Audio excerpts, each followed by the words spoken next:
21e jour. Marie pendant les dernières années de sa vie. On ne sait pas exactement combien de temps Marie passa sur la terre après la mort et la résurrection de son divin Fils.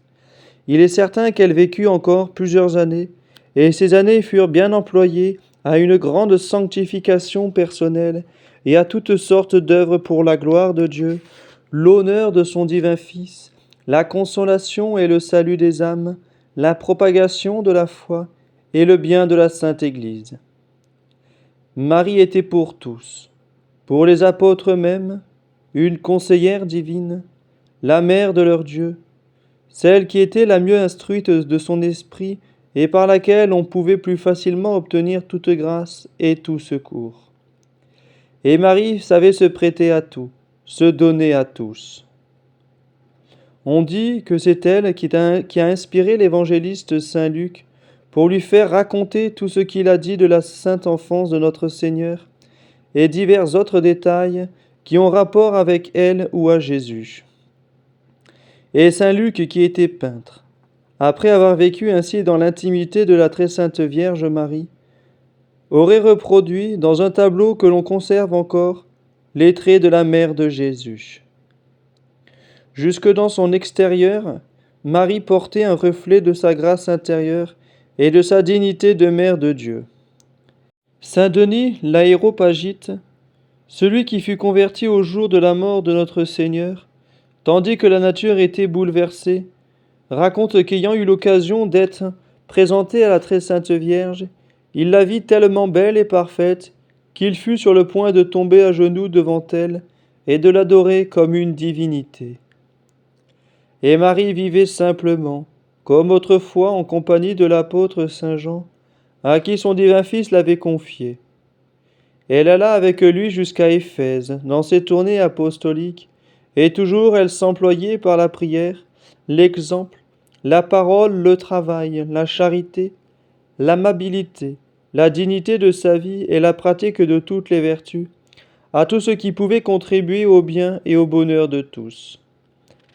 Elle n'oubliait pas surtout son divin Fils, pour l'amour et la gloire duquel elle ne cessait de travailler, multipliant surtout ses actes de vertu et de soumission, renouvelant sa volonté de continuer à vivre sur la terre, tant qu'il plairait à la divine providence, mais soupirant sans cesse après le jour où elle pourrait aller le retrouver au ciel. Jeanne d'Arc fut une enfant fidèle de la Sainte Église et s'employa de tout son pouvoir à lui témoigner respect et soumission et à lui attirer honneur et cœur. Elle répondit tout simplement, à cœur ouvert, et se soumit à tout ce qu'elle lui demandait, parfois indiscrètement, les représentants de l'Église de France à Poitiers, qui devaient étudier sa mission divine, et qui l'approuvèrent et l'encouragèrent, après enquête et examen, comme envoyé du ciel. Elle se soumettait exactement, dans sa vie privée et publique, à tout ce que l'Église avait décidé en fait d'actes de religion et de pénitence, comme l'assistance de la messe, l'abstinence, la confession et la communion. Chaque fois qu'elle obtenait une grande victoire, ou entre deux batailles, elle voulait que l'Église, par ses prêtres et dans ses temples, unisse ses chants et ses prières au triomphe et au combat de l'armée française, et elle organisait pour cela, dans les villes et dans les camps, cérémonies et processions religieuses. Aussitôt que commença le procès que les Anglais lui firent intenter au nom de l'Église, Jeanne déclara qu'elle se soumettait à la Sainte Église, à notre Saint-Père le Pape et au tribunal ecclésiastique, qui ne serait pas composé uniquement de ses ennemis à la solde des Anglais. Pour moi, disait-elle, l'Église de Jésus-Christ, c'est tout un. Je ne vois là-dessus aucune difficulté. L'Église, ajoutait-elle, a ses juges. Je l'aime et je voudrais la soutenir de tout mon pouvoir. Ah, ce n'est pas moi que l'on devrait ainsi priver des sacrements et des secours de l'Église.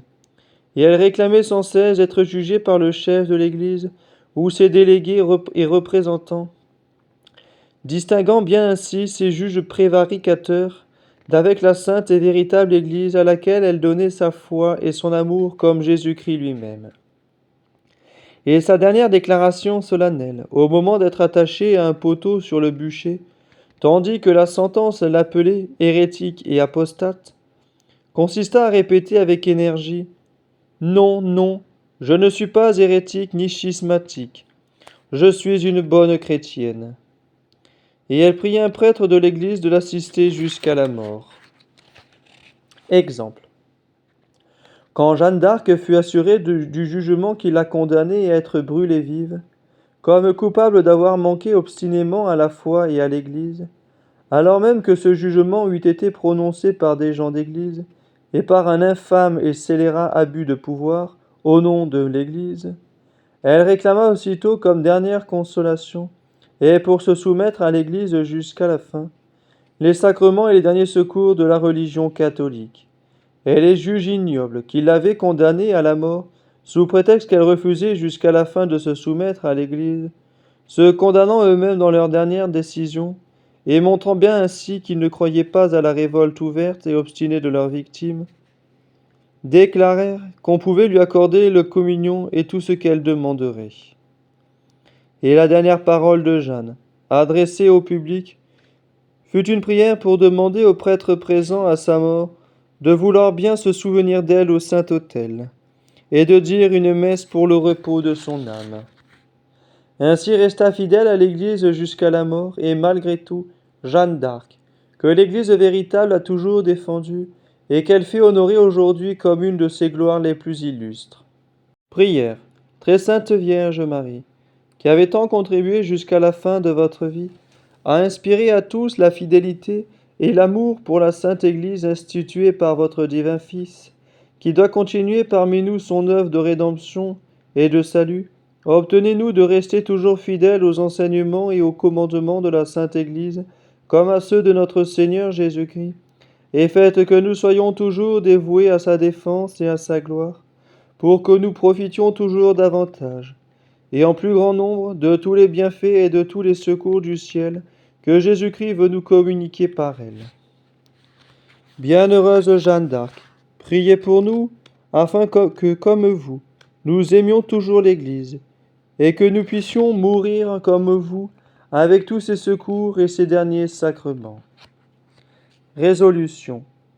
S'unir toujours aux défenseurs des droits et des libertés de l'Église, et recourir au ministère de l'Église comme à celui de Jésus-Christ.